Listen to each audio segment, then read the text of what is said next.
돈 필요 없는 분 계시나요? 아무도 안 계시죠? 잠언에서도 이 돈에 대해서, 우리의 부에 대해서 다루는 구절이 거의 100구절 가까이 됩니다. 솔로몬은 굉장히 거부였습니다. 그리고 지혜가 있는 사람이었습니다. 솔로몬은 그 누구보다 아마 돈에 대해서 말할 수 있는 그런 자격이 아닌가 싶어요. 우리 삶에서 돈이라고 하는 거는 뗄 수 없죠. 뭐 돈 싫어하는 사람 아무도 없잖아요. 돈 벌기 위해서 TV 프로그램에 뭐 백만장자 퀴즈 몇 개 맞추면 백만장자 된다고 그래서 가보니까 저도 한번 그거 참여 좀 해볼까 그러고 한번 봤는데 세 문제 딱 푸는 거 보니까는 이게 백만장자 안 해도 되겠다 싶더라고요. 이게 문제가 너무 어려워가지고, 야, 백만 불 벌려고 열심히 이렇게 나가잖아요. 또 보니까는 어떤 아가씨들은 백만장자랑 결혼하려고 커플 한번 돼보려고 또 수십 명이 줄 서가지고 나를 택해주세요 하고 나가더라고요.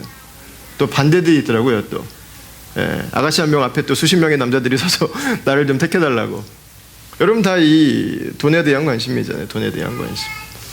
저게 사랑인가, 저게 결혼인가. 이게 참 없어져야 되는 프로그램이라고 개인적으로 생각하는데, 돈이라고 하는 게 우리에게 주는 영향력이 여러분 꽤 큰 거예요. 관계까지 돈으로 이 책정돼서 가는 시대가 되어버린 것입니다. 자, 그럼 우리는 이제 어떠냐는 거죠. 그리스도인들은 돈이 없어도 사나? 그렇지 않죠. 저 분당 만나교회 김병삼 목사님께서 쓰신 책 중에 책 제목이 아주 마음에 들어요. 하나님 솔직히 돈이 좋아요. 이런 책이 있어요. 그러면 그리스도인이 돈을 뭐 미워하거나 싫어하진 않죠. 여러분 가운데서 현금 보고 뭐 저주하는 사람 없잖아요. 예수님 이름으로. 바퀴벌레 본 것처럼 막 이렇게 막 쏘스라치게 놀라고 막 패닉되고 막 이런 사람 혹시 있어요? 하나님 뭐 물러나게 해주십시오. 이런 사람 아무도 없잖아요. 돈 우리에게도 다 필요하죠. 우리가 사는 사회가, 특별히 경제 인프라 자체가 자본주의라고 하는 이름이 돈에서부터 온 거지 않습니까?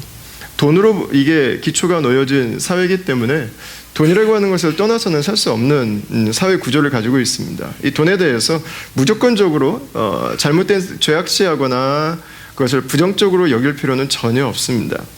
돈은 우리의 삶에서 중요합니다. 근데 문제는 뭐냐면, 한편으로는 돈이 너무 중요해져 버린 게 문제예요. 중요해야 되는 것 이상으로 돈이 너무 크게 확대 포장되어 있는 게 문제예요. 가끔씩은 우리가 돈을 벌어서 우리가 돈을 쓰는 게 아니라 돈이 우리를 벌어서 돈이 우리를 쓰고 있는 게 아닌가라는 생각이 들어요. 돈이 수단이 아니라 우리가 돈의 수단이 되어버린 것 같은 그런 씁쓸함들이 들 때가 있죠. 출애굽기에 보면 이스라엘 백성들이 금으로 송아지를 만듭니다. 그리고 그 금으로 만든 송아지를 하나님이라고 부릅니다. 그리고 그 앞에서 예배를 드립니다. 제사를 납니다. 이게 영어로 바꾸면 재밌습니다. 사람들은 골드를 갓이라고 불렀습니다. 이게 딱 오늘날 우리들의 컨셉과 비슷해요. 이게 그 알파벳도 하나 차이잖아요. L자 하나. 표시도 잘 안 나는 그 L자 하나. 이 골드가 갓인지 갓이 골드인지 이렇게 헷갈리는 시대가 되어버린 거죠. 돈이 하나님처럼 소중하게 대우를 받고 있습니다. 하나님처럼 받들고 살아가는 거죠. 근데 이게 쉽게 지나갈 수 있는 말은 아닙니다. 왜냐하면 예수님께서 이게 비판하신 사람들이 있어요. 근데 예수님께서 비판하신 물건은 거의 없거든요. 근데 예수님께서 비판하신 것 중에 유일하게 하나님과 견주는 대상으로 비판하신 게 바로 이 돈이었습니다. 그래서 예수님께서 하나님과 돈을 한 번에 겸해서 섬길 수 없다, 이렇게 말씀하셨어요. 그리고 바울은 이런 얘기도 했습니다. 돈을 사랑하는 것이 일만하게 뿌리가 된다고 하는 것입니다. 예수님은 원리적인 이야기를 하셨고요, 바울은 실천적인 결과에 대한 이야기를 한 것 같습니다. 만약에 돈이 우리의 마음에 하나님이 되어버린다면 그 돈은 우리의 삶의 수많은 문제들을 일으킬 것이라고 하는 것입니다. 여러분 맞잖아요. 돈 때문에 관계가 깨지잖아요. 저는 가장 안타까운 게 돈 때문에 사람의 목숨을 딜하는 것 같아요. 돈 때문에 형제들이 술을 하고 살잖아요. 그냥 돈을 포기하면 안 되나요? 우리는 사람을 포기하는 시대에 살고 있어요. 돈 때문에. 잘못된 방법으로 돈을 벌고 있음에도 불구하고 벌면 돼요. 여러분이 수많은 악이 내가 더 벌기 위해서 누군가는 고통으로 몰아넣는 이 수많은 구조의 모순들을 만들어내는 여러분 그 한가운데는 돈이 있습니다. 갤럽에서 조사를 한 통계를 보니까 모든 가정의 64% 정도는 돈 때문에 다툰다고 합니다. 그리고 이혼의 54%는 돈 때문에 이루어진다고 합니다. 우리가 이 돈을 어떻게 해야 될까요? 모른 척하고 살아갈 수는 없는 노릇입니다. 그러다가 무조건 더 달라고만 하고 살아갈 수도 없는 문제죠. 그 솔로몬이 가장 큰 갑부 중에 한 명이었던 이 솔로몬은 돈에 대해서 우리에게 이야기를 하는지 오늘과 다음 주에 걸쳐서 한번 잠시 나눠볼 수 있도록 하겠습니다. 첫 번째는 돈에 대해서 계획하라는 이야기를 해줍니다. 플래너라고 하는 것입니다. 잠언 21장 5절을 한번 같이 보겠습니다. 같이 한번 읽으시겠습니다. 부지런한 자의 경영은 풍부함에 이를 것이나 조급한 자는 궁핍함에 이를 따름이니라. 아멘. 부지런한 자의 경영은 풍부함에 이른다 이렇게 이야기를 했습니다. 그러나 조급한 자는 궁핍함에 이를 따름이라. 빨리 많은 것을 얻으려고 하는 그 조급함은 오히려 해가 된다고 하는 것입니다. 어떻게 해야 돼요? 끈기를 가지고 꾸준히 갈 수 있는 그 플랜이 있어야 한다고 하는 것이죠. 내가 무엇을 해서 돈을 벌어야 될까? 어떻게 돈을 벌어야 될까? 이 돈을 어떤 태도로 어떤 자세로 벌어야 될까에 대해서 미리 계획이 돼 있어야 한다고 하는 것입니다. 모든 사람들이 돈을 벌고 싶은데 돈을 잘 벌지 못하는 이유 중에 하나는 내가 그 돈을 어떤 태도 어떤 자세로 어떻게 벌어야 될지에 대한 구체적인 계획이 부족하기 때문입니다. 계획이 안 되니까 우리가 항상 꿈꾸는 건 일확천금입니다. 우리에게 득보다 실이 항상 더 많은 것 중에 하나는 일확천금이죠. 오기가 어렵기도 하지만 와도 문제입니다. 와도. 왜냐하면 한 번에 나에게 많은 재물이 들어올 때 그것을 관리할 수 있는 부지런함, 그걸 관리할 수 있는 능력이 안 된 상태에서 들어오게 되면은 반드시 내 삶을 그 이전보다 더 철저하게 어려움 속에 몰아넣기 때문에 그렇습니다. 일확천금을 구하기 전에 일확천금을 다룰 수 있는 부지런함이 있어야 돼요. 능력이 있어야 돼요. 그렇지 않으면 일확천금 오지 않아야 돼요. 받지 말아야 돼요. 그거 받으면 끝나요. 그거 받으면 다 깨져버려요. 사람도 날아가고 물질도 날아가고 내 인생도 날아가고 남지 않습니다. 우리가 구해야 되는 것은 일확천금이 아니라 일생 성실의 태도가 더 중요한 것이죠. 잠언 13장 11절 말씀에 이렇게 말씀하고 있어요. 망령되이 얻은 재물은 줄어가고 손으로 모은 것은 늘어가느니라. 이렇게 이야기하고 있습니다. 손으로 모은 것은 늘어난다. 내 손으로 직접 내가 수고해서 얻은 것만 내 것이 된다. 그런 이야기입니다. 미국에서 조사를 했더니 복권 1등 당첨된 사람의 95%가 5년 내에 복권에 당첨될 때 상황보다 더 악화되어 있다고 하는 통계가 나왔어요. 그렇게 오래 걸리지 않더라고요.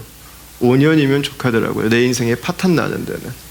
여러분 그 얘기예요. 망령되이 얻은 재물은요 줄어갈 뿐만 아니라 내 인생을 어렵게 만들어갑니다. 근데 내가 부지런히 노력해서 모은 것만 나의 것으로 남는다고 하는 것입니다. 어디에서 이렇게 갑자기 들어오는 것을 기대하지 않고 내 손으로 수고해서 땀 흘리는 그 성실한 대가를 기대하며 살아야 된다고 하는 것입니다. 우리가 이제 얻는 것에 대해서 똑같은 수고를 하고 또 더 많은 그 수입을 얻기 위해서 잡도 이렇게 찾기도 하고 바꾸기도 하고 그렇게 하는데 뭐 서구 사회는 그게 보편적이더라고요. 근데 구본영 씨가 쓴 책 중에요. 제목부터 마음에 드는 책이 내가 직업이다 그런 책이 있어요. 내가 직업이다. 피터 드러커가 했던 이야기를 이제 구본영 씨가 한국적 상황에 맞게 좀 재해석해서 쓴 책인데 여러분 저는 그 책에 말하는 내용은 뭐냐면 포지션을 구하지 말고 나를 포지션에 걸맞는 그 인물로 그 능력, 실력을 키워가라고 하는 이야기예요. 그러니까 내가 준비되면 따라온다고 하는 거예요. 예, 내 능력보다 내가 과평가돼가지고 어떤 자리에 가서 앉아있으면 그게 힘든 일이에요. 내가 따라갈 수 없는 자리에 겉으로 볼 때는 굉장히 멋있는데 연봉도 많은데 내 능력이 안 되는데 그 자리에 가 있으면은요, 그건 나도 불편하고 남들도 불편하게 하는 거죠. 그러니까 내가 지금은 사소하고 작고 초라해 보이는데 거기서 내 실력이 키워지면은요, 그 자리는 결국에는 따라오게 돼 있다는 거예요. 그래서 자리를 찾아다니지 말고 나를 만들라는 거예요. 나를 만들어라. 나를 준비시켜라. 그 얘기를 하고 있는 것입니다. 꾸준히 이 부지런함에 대해서는 아마 저희가 잠언 마지막 주에 한 번 더 나누게 될 거예요. 그러니까 나를 준비한 사람에게는 돈이 꾸준히 벌 수 있는 기회가 찾아온다고 하는 것입니다. 근데 우리가 돈을 벌기 위해서 준비를 해야 되는구나, 계획을 해야 되는구나, 나를 잘 준비해야 되는구나 라고 하는 것에 대해서는 사실 많은 분들이 잘 하고 계시죠. 근데 우리가 돈을 잘 벌기 위해서는요, 한 가지 또 다른 계획이 필요합니다. 그건 뭐냐면 돈을 쓰지 않기 위한 계획이 필요합니다. 돈을 쓰지 않기 위한 계획. 내가 이렇게 열심히 번 돈을 어디다 쓸 것인가 결정해야 된다고 하는 겁니다. 호주 사람들은 일주일에 6시간 정도 쇼핑을 하는데 사용한다고 합니다. 6시간. 어떤 분들은 하루에 6시간 하는 분도 계시겠죠. 저처럼 일생 동안 6시간 하는 사람도 아마 있을 것 같고요. 이 쇼핑을 하기 위해서 우리가 많은 시간을 투자를 합니다. 근데 교육을 더 많이 받은 분들일수록 쇼핑하는 데 들어가는 시간이 더 많아진다고 합니다. 재밌죠? 나를 다른 사람들에게 보여주는데, 내가 원하는 나의 모습을 갖춰가는데 더 많은 시간을 투자하고 있는 것입니다. 근데 이것보다 더 큰 문제는 뭐냐면요, 10명 중에 9명은 무계획적으로 물건을 산다고 하는 거예요. 이 물건 왜 샀어요? 카탈로그 봤는데 너무 싸가지고, 그죠? 데이비드 존스가 하는데 말도 안 되는 가격으로 세일을 하면은 이걸 안 사면 죄죠, 이거. 이걸 무시하면 그 인간이 아닌 거죠. 그냥 갖고 나오잖아요. 그냥 집에 딴 거 있는데 안 사도 되는데 굳이 사오잖아요. 굳이 이 몹쓸 데이비드 존스 사면서 우리 사오잖아요. 가서 10명 중에 9명이 무계획적으로 쇼핑을 해요. 여러분, 무슨 말이에요? 지출하지 않아도 될 때 지출이 늘어난다는 것입니다. 돈이 왜 안 모아지는가? 돈이 왜 나에게 찾아오질 않는가? 버는 게 부족해서라기보다는 쓰는 걸 절제하지 못해서가 더 많다는 것입니다. 작년에 한 방송국에서 이걸 다큐멘터리를 만들었어요. 돈에 대해서 이야기를 하면서요, 왜 돈이 항상 우리는 부족할까에 대해서 이야기를 하면서 우리는 항상 수입을 탓합니다. 그래서 더 많이 벌어야 된다, 더 많이 벌어야 된다를 생각하는데 사실 그 내용을 보니까 반대였어요. 버는 것만이 문제가 아니라 사람들이 지출을 조절하지 못하는 거예요. 이게 더 큰 문제예요. 여러분, 내 재정이 건강하길 원하신다면 지출을 절제할 수 있어야 됩니다. 어디에 쓸지를 결정한다면 어디에 쓸지 않아야 될지도 결정해야 된다고 하는 것입니다. 그래서 플랜을 해서 내 돈을 사용할 때 그 돈이 내 지갑에 붙어 있게 되는 거예요. 모을 플랜은 있는데 지출할 플랜이 있지 않다면 그 돈은 열심히 땀 흘려 벌지만 나의 돈은 아니라는 것입니다. 한순간 날개를 달고 날아가는 것이죠. 그 잠언 21장 20절 말씀을 한번 보십시오. 같이 한번 읽겠습니다. 지혜 있는 자의 집에는 귀한 보배와 기름이 있으나 미련한 자는 이것을 다 삼켜버리느니라. 아멘. 미련한 자는 어떻게 한다고요? 이것을 다 삼켜버린다고요. 다 써서 없애버리는 거예요. 이 쇼핑 중독 이런 거죠. 과하게 안 사도 되는 거, 안 사면 뭔가 불안해지는 거, 이게 있는 거 없는 거 다 갖다가 사는 거죠. 재정이 항상 마이너스가 되죠. 특히 저는 이 카드 회사들은 인간의 욕망을 아주 잘 찾아낸 정말 기가 막힌 비즈니스가 아닌가 싶어요. 카드는 내 돈이 아니죠. 카드는 다 빚이죠. 그러니까 카드가 있기 때문에 우리의 소비가 더 절제가 안 되는 부분들이 있습니다. 우리가 카드 때문에 더 많은 소비를 하면서 살아가고 있습니다. 그게 결국은 나에게 다 빚으로 오는 것입니다. 우리는 카드가 옛날에 능력이라고 생각해서 당신의 능력을 보여주세요 하고 정우성 씨가 딱 긁으면 그 모습이 그렇게 멋있었어요. 사실은 은행은 마이너스로 점점 가고 있는 거예요. 내가 내 소비를 절제하는 것, 그때 내 밸런스가 맞춰져 간다. 내 돈이 안정된다고 하는 것입니다. 절제는 준비하고 있는 사람만 할 수 있습니다. 다시 한번 말씀드리겠습니다. 절제는 계획한 사람만 합니다. 내가 무엇을 하지 않아야겠다고 계획하지 않은 사람은 절제하지 못합니다. 여러분, 두 가지의 계획을 기억하십시오. 다음에 두 번째는 저축하는 것입니다. 저축하는 것. 21장 20절 말씀을 다시 한번 보시면 아까 미련한 자에 대한 이야기를 했어요. 다 써버린다 그랬어요. 근데 지혜 있는 자의 집에는 뭐가 있습니까? 귀한 보배와 기름이 있다 그랬어요. 재산을 증식시켜 놓는 부분이 있는 것입니다. 그 재산을 왜 보배로 바꿔놔요? 모으기 위해서요. 미래를 위해 투자하는 것입니다. 만약을 위해 대비하고 있는 것입니다. 은행에 잔고를 쌓아놓고 있는 것이죠. 리빙 바이블이 이 본문을 아주 정확하게 번역을 잘해준 것 같습니다. Wise man saves for her future 그랬습니다. 자신의 미래를 위해서 그것들을 저축해 놓는다고 하는 것입니다. 오늘날 이 소비 세대들은 미래에 대한 생각을 하지 않는 세대로 분류를 하곤 합니다. 왜냐하면 오늘날 세대에게 소비는 오늘과 지금이 더 중요하기 때문에 그렇습니다. 그러니까 미래를 생각하기보다는 오늘 잘 먹죠. 앞날을 생각하기보다는 오늘 잘 누리고 오늘 잘 즐기는 것들을 선택하죠. 솔로몬은 우리에게 이야기해 줍니다. 당신의 집에 귀한 보배와 기름을 준비해 놓으라고. 미래를 위해서 그것들을 쌓아 놓으라고 이야기를 해주고 있는 것입니다. 잠언 6장에서도 이렇게 이야기를 합니다. 이 말씀 같이 한번 읽어보겠습니다. 시작. 게으른 자여 개미에게 가서 그가 하는 것을 보고 지혜를 얻으라. 개미는 두령도 없고 감독자도 없고 통치자도 없으되 먹을 것을 여름 동안에 예비하며 추수 때 양식을 모으느니라. 아멘. 이 솔로몬이 오죽하면 개미 얘기를 다 했어요. 개미도 저축을 하면서 사는데 하물며 사람일 소냐 그 얘기 아닙니까? 미래를 위해서 준비해 놓으라고 하는 것입니다. 그러니까 뭐 지금은 지금 쓰면 되지 뭐 나중에 노년 되면 또 하나님이 우리 공급하시니까 그때 하나님이 알아서 주시겠지. 그 노년 되면 하나님이 그러실 거예요. 야, 내가 그때 줬던 거는 다 뭐 했냐고.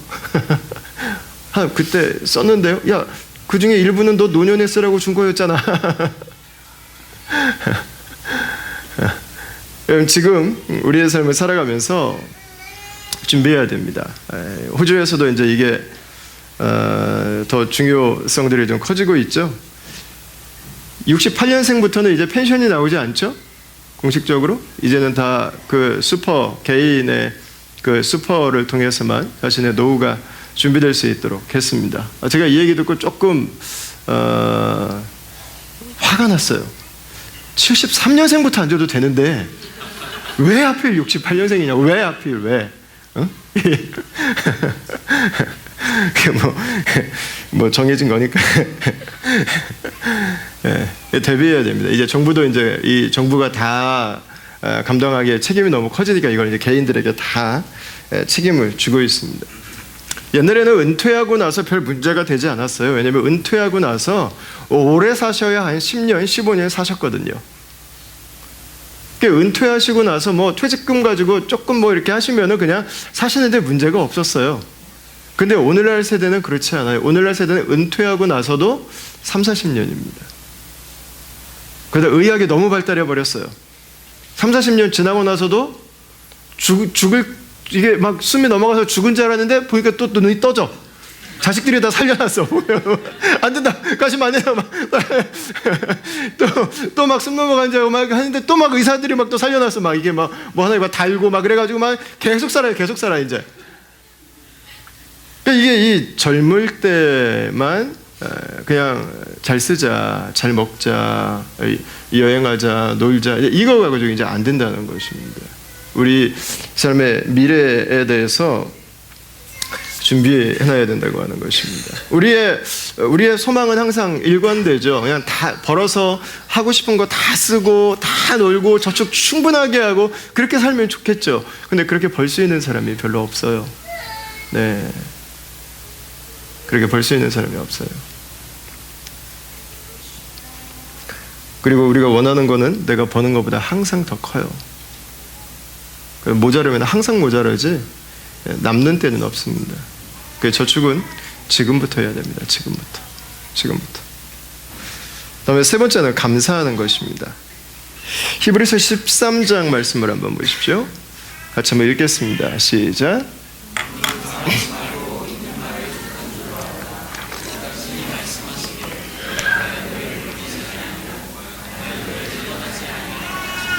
아멘. 자, 돈을 사랑하지 말고 있는 말을 족한 줄로 알라 그랬습니다. 수입은 달라질 수 있을 거예요. 그죠? 더 많이 벌 때도 있고요. 좀 적게 벌 때도 있고요. 근데 중요한 건 수입에 따라서 인생을 웃고 울고 결정하지 말고 있는 것을 감사하면서 사는 족한 마음으로 하루하루를 살아가라고 하는 것입니다. 여러분, 왜 우리가 만족하지 못합니까? 왜 행복하지 못합니까? 우리에게 이 돈에 대한 한 가지 착각이 있기 때문에 그렇습니다. 그 착각은 뭐예요? 더 많이 있으면 더 행복하다고 하는 것입니다. 이거 착각입니다. 더 많이 있으면 더 행복한데 왜 그 많이 가진 사람들의 삶은 그렇게 행복하지 않습니까? 왜 우리는 말로 싸우는데 그들은 왜 변호사 대동에서 싸우고 있습니까? 우리는 불편한데 그들은 왜 숨을 끊어버립니까? 여러분, 많이 가지고 있으면 행복하지 않습니다. 많이 가지고 있으면 좋은 것도 있죠.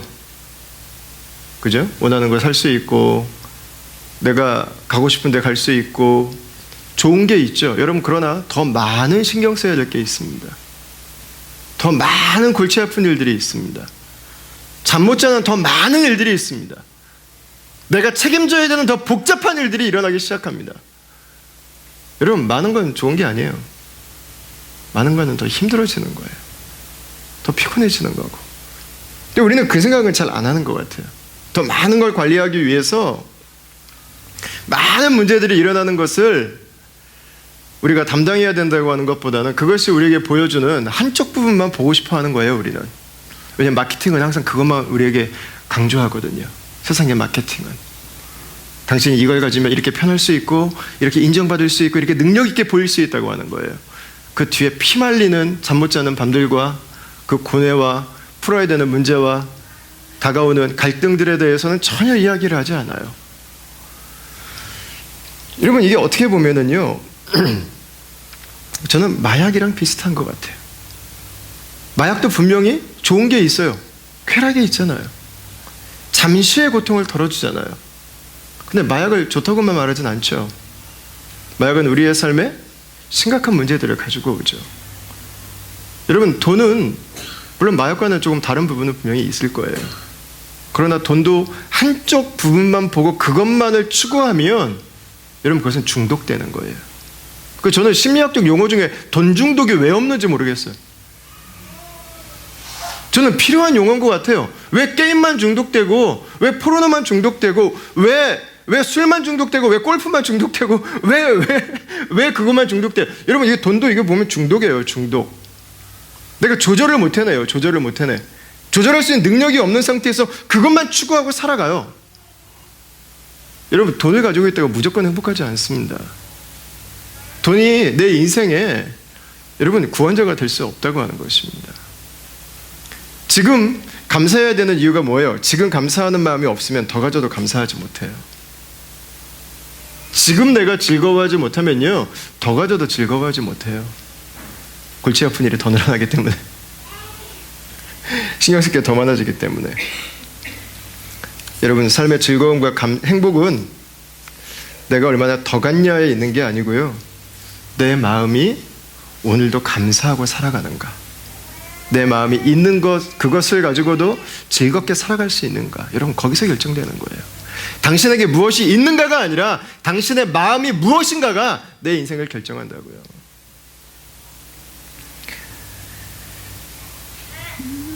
우리가 점점 더 감사하기 어려워지는, 가진 걸 가지고 감사하기 어려워지는 이유 중에 하나는 내 욕망은 언제나 내가 가진 것보다 더 커진다고 하는 것입니다. 거기에 마침표를 찍어주는 건 뭐예요? 나보다 더 가진 사람이 언제나 존재한다고 하는 것입니다. 개인적인 욕망만이 아니라 이 우리의 비교의 의식들이요, 내 삶을 가진 것으로 말미암아서 만족하지 못하게 해준다고 하는 것입니다. 여러분, 지금 감사하세요. 지금 오늘 감사하세요. 오늘. 그러면요, 더 가져도 얼마나 더 감사하겠어요. 더 주시면 얼마나 더 누릴 수 있겠어요. 그러니까 지금 못 누리는데 예? 지금 감사하지 못하는데, 여러분 어떻게 더 피곤한 일들이 많아지고 해결해야 될 문제들이 더 많아진데 여러분 어떻게 감사하겠어요. 밥 굶지 않고 살고 이 좋은 나라에서 오늘 여러분 예배드리고 오늘 여러분 얼마나 좋아요. 이 쏟아지는 햇빛에 감사 아니에요. 감사 은혜 이런 이 복된 나라에 우리가 있던 게 여러분 얼마나 큰 감사예요. 우리 자녀들 주시고 가정에 복을 주시고 함께 공동체 안에서 교제할 수 있고 세상을 섬길 수 있고, 여러분 얼마나 큰 축복입니까? 얼마나 큰 축복. 감사는 지금 하는 것입니다. 지금 하는 것. 나중에 하려고 미뤄두는 게 아니라는 것입니다. 여러분, 이것만 주시면 감사하겠다고 하는 그 사람은요, 이것이 내 인생의 모든 것이 되게 하겠다고 작정한 사람이에요. 이 문제만 해결해 주면 내가 정말 즐겁게 살 텐데, 여러분 그 사람은요, 이 문제에 내 인생 다 걸어버린 사람이에요. 여러분 그냥 그 문제 있든 말든 그냥 감사하세요. 그냥 그거 풀리든 안 풀리든 그냥 즐겁게 사세요. 그러면 문제에 매이지 않아요. 문제를 넘어설 수 있어요. 최근에 여러분들도 좋아하는 저자시죠? 김혜남 씨라고. 이분이 뭐 어른으로 산다는 것, 뭐 30살의 심리학에게 묻다. 그래서 그 한국 분들이 많이 좋아하는 저자인데, 이분이 최근에 낸 책이 오늘 내가 사는 게 재미있는 이유라는 책이에요. 근데 이 책은 이전의 책들과 또 다른 깊이가 있어요. 왜냐하면 이분이 파킨슨씨 병으로 15년을 앓았어요. 아시죠? 이 몸이 이 경직돼서 굳어가면서 극심한 통증을 느끼는 병입니다. 그걸로 15년을 앓았어요. 그 고통들 속에서 인생에 대해서 글을 쓴 거예요. 억울하고 원망스럽고 누워있을 수밖에 없는 그 지루한 인생에 대한 절망 속에서 인생의 문제를 새롭게 깨달아요. 이제 서론에 그녀가 이를 표현하는 것 중에 이런 내용이 있어요. 제가 잠깐 한번 읽어드릴게요. 2014년 1월 병이 악화되어 병원문을 닫고 치료에 전념하면서도 나는 새로운 인생을 꿈꾸고 있다. 몸이 굳어 옆으로 돌아눕는 것조차 남의 도움을 받아야 할 만큼 고통스러운 때도 있지만, 고통과 고통 사이에는 덜 아픈 시간이 있다. 그 시간에 운동을 하고 집안일을 하고 산책을 하고 글을 쓰고 중국어 공부를 하면서 하고 싶은 일을 한다. 앞으로 병이 더 악화되더라도 그때 할 수 있는 일을 하며 재밌게 살고 싶다. 이렇게 얘기를 했어요. 여러분, 내가 원하는 거 이루어지면 즐겁게 살겠다고 하는 사람은요, 나는 평생 불행하게 살겠다고 작정한 사람입니다. 관계없이 즐거워하세요. 관계없이 감사하세요. 그러면 따라와. 왜 그렇게 갖고 싶어요? 원하는 대로 좀 살고 싶어서, 좀 더 즐기고 싶어서, 좀 마음대로 살고 싶어서. 여러분, 그런데 원하는 대로 살고 좀 더 즐기려고 살고 마음대로 살고 이게 우리의 삶의 전제가 될 때 솔로몬은 그것이 위험하다고 경고를 해줘요. 잠언 21장 17절 말씀을 한번 보십시오. 같이 한번 읽어보겠습니다. 시작. 연락을 좋아하는 자는 가난하게 되고 술과 기름을 좋아하는 자는 부하게 되지 못하느니라. 연락은 쾌락이라고 하는 단어입니다. 술과 기름은 우리가 잘 알고 있는 그 음주, 가물을 말하는 것입니다. 그 습관이 어릴 때부터 있으면 망한다는 거예요. 망한다. 나의 쾌락, 나의 즐거움, 나의 만족만을 위해 사는 인생은 망하는 인생이라는 거예요. 그것만 위해서 살면 안 된다. 그것만 위해서 돈을 벌어가면서 살면 안 된다고 하는 것입니다. 여러분, 돈만 추구하며 살아가는 것은, 돈은 우리에게 편리함을 주지만 더 많은 것들을 빼앗아 갈 때도 있어요. 첫 번째는 가정을 빼앗아 가죠. 가정을 빼앗아 가요. 많은 가정에 부부가 열심히 일을 합니다. 그죠? 때로는 두 가지 일도 하면서 살아가죠. 일에만 매진해서 우리 재정이 우리 가정의 중심에 와버리게 되면은요, 너무 많은 것들을 잃어버리게 되죠. 부부의 대화도 사라지고요. 블레임이 시작되고요. 그리고 자녀들과 함께 보내는 시간들도 없어지게 되고요. 자녀들에게도 돈이 가장 중요한 것이라고 하는 메시지를 주게 됩니다. 결국 돈은 가지게 되는지 모르겠어요. 근데 가장 소중한 가정은 해체되는 거죠. 우리가 멋진 하우스는 가질 수 있는지 모르겠어요. 근데 정말 우리에게 소중한 홈은 어디 갔는지 사라져버린 거죠. 그게 돈이 우리에게 줄 수 있는 대가입니다. 그래서 솔로몬이 15장에서 이런 얘기를 해요. 채소를 먹으며 서로 사랑하는 것이 살진 소를 먹으며 서로 미워하는 것보다 나으니라, 이렇게 이야기합니다. 두 번째, 돈은요 재정의 형평성을 깨트립니다. 아까 잠시 말씀드렸어요. 우리는 내가 원하는 것만 사지 않아요. 뭐예요? 다른 사람들이 가지고 있는 걸 나도 사고 싶어요. 우리는 욕망에 따라서만 살지 않아요. 비교하며 살아요. 그 사람 있는 거 나도 갖고 싶어요. 그래서 무리를 하기 시작해요. 그럼 없어도 아무 관계 없어요. 내 차 잘 굴러가면 되지, 남 가진 차를 내가 가져야 될 이유가 뭐가 있어요? 우리 식구 쉴 수 있는 공간이 있으면 되지, 남 가진 그 집을 내가 가져야 될 이유는 없는 거잖아요. 무리를 내서까지. 욕망의 문제가 아니라 비교와 경쟁의 문제가 우리로 하여금 계속해서 빚을 지도록 합니다. 그래서 점점 시대가 가면 갈수록 더 사람 1인당 빚의 액수가 올라가게 됩니다. 그건 다 스트레스로 우리에게 남게 되죠. 여러분, 재정을 사용할 때 기본적으로 빚을 지지 않는 범위 내에서 살아가는 걸 원칙으로 삼으십시오. 한번 따라했으면 좋겠습니다. 빚 지지 말고 살자. 예. 현금을 가지고 할 수 있는 걸 하십시오. 현금을 가지고 할 수 있는 거. 뭐 오늘날에는 아까 말씀드렸던 것처럼 크레딧 카드가 이제 있어가지고 현금이 없어도 쓸 수 있어요. 마이너스를 계속 찍으면서도.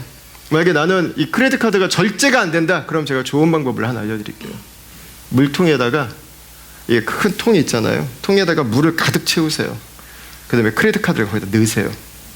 그 다음에 냉동실에 얼려버리세요. 그래서 내가 크레딧 카드를 진짜 써야 된다, 진짜 써야 되면 녹이세요. 그 정도로 필요하면 그거는 써야 되는 상황이겠죠. 그 정도로 필요하다면. 그렇다면 그냥 얼려버리세요. 예. 내가 감당할 수 없는 마이너스를 계속해서 만들어가지 마십시오.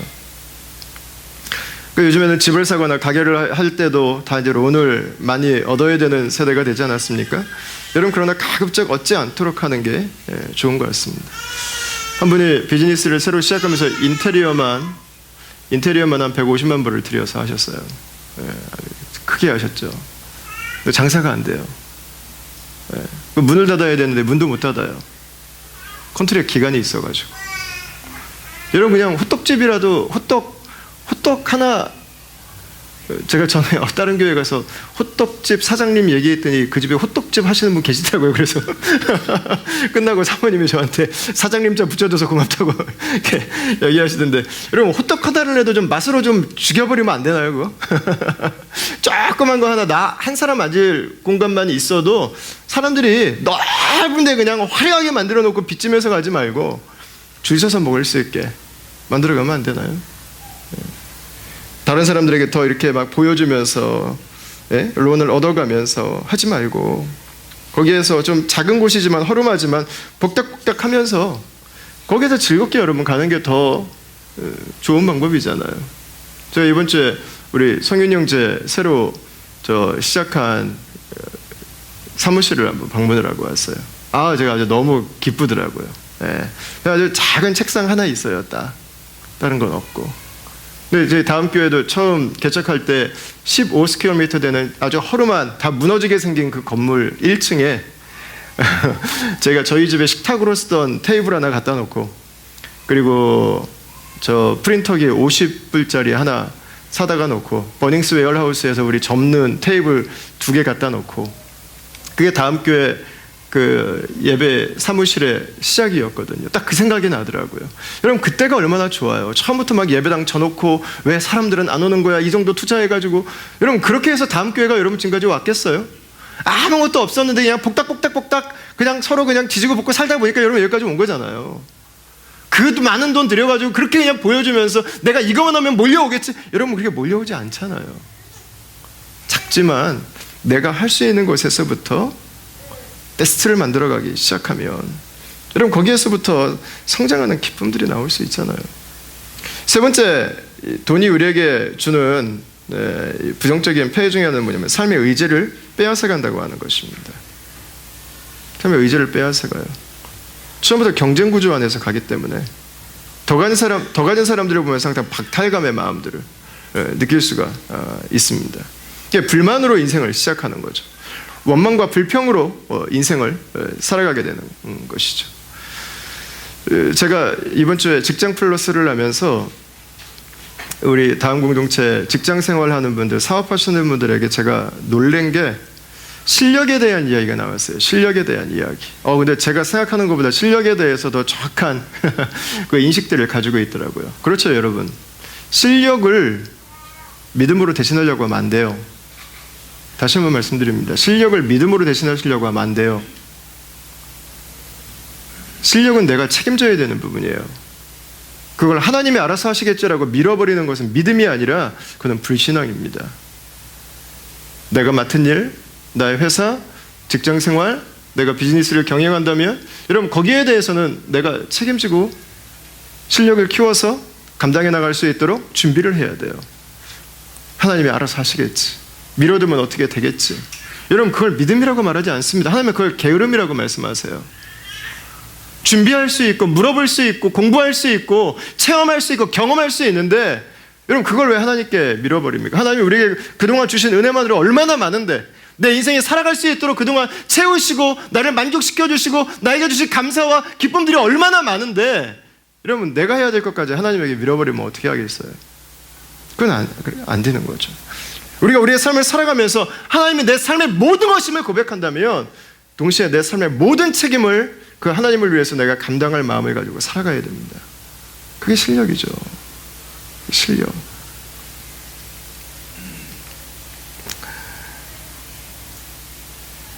사회에서 불만족한 부분들이 있더라도 여러분 실력은 진검승부로 모든 장애들을 넘어갈 수 있는 파워가 될 수 있어요. 원망할 그 시간에 실력을 키우십시오.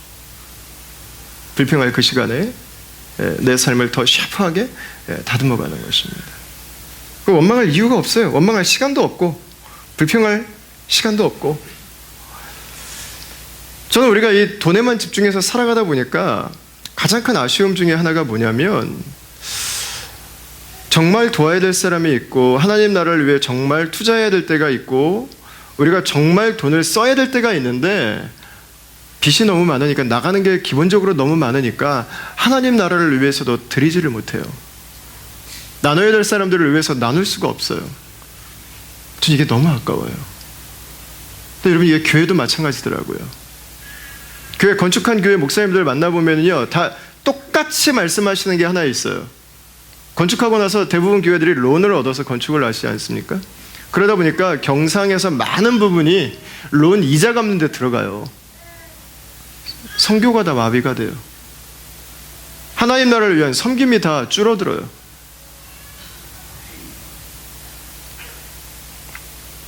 여러분 우리가 정말 돈을 써야 되는 곳 그것이 어딘가 여러분 그것을 찾아서 거기에 써갈 수 있어야죠. 이 돈이 우리에게 주는 가장 큰 문제는 아마 하나님의 자리를 돈이 대신 차지한다고 하는 걸 거예요. 하나님 바뀌어버리죠. 돈이 하나님이 되어버립니다. 돈이 우상이 됩니다. 우리는 사랑하는 걸 담죠. 사랑하는 사람을 담고 우리는 예배하는 존재를 담습니다. 돈을 사랑하고 돈을 예배하고 돈이 하나님이 되면 우리는 돈을 닮아가게 되어 있습니다. 표정에 써 있습니다. 돈교 이렇게 써 있습니다. 여러분 하나님을 만나는 것은 우리의 삶에 너무 중요합니다. 왜냐하면 돈을 어떻게 계획해야 되는지 무엇을 위해 쓰지 말아야 되는지 돈을 무엇을 위해서 준비해야 되는지 하나님을 만나면 우리의 삶에 돈의 질서가 잡혀지기 때문에 그렇습니다. 하나님은 우리의 돈의 주인만이 아니시죠.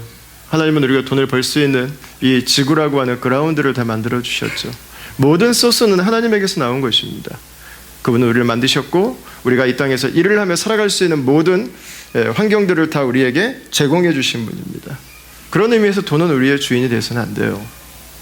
돈은 하나님을 섬기는 수단이 되어야 되는 것입니다. 여러분, 저는 사람들이 돈이 하나님처럼 중요하게 여겨가면서 가장 안타까운 부분은 왜 사람들이 내 소유에 그렇게 집착하겠습니까? 하나님이 없는 세상에서는 내 소유가 나의 존재 가치를 결정하기 때문에 그렇습니다. 전 이게 너무 가슴이 아파요. 내가 가진 게 나예요. 여러분, 내가 가진 게 나예요? 그게 나의 존재 가치를 만들어줄 수 있나요?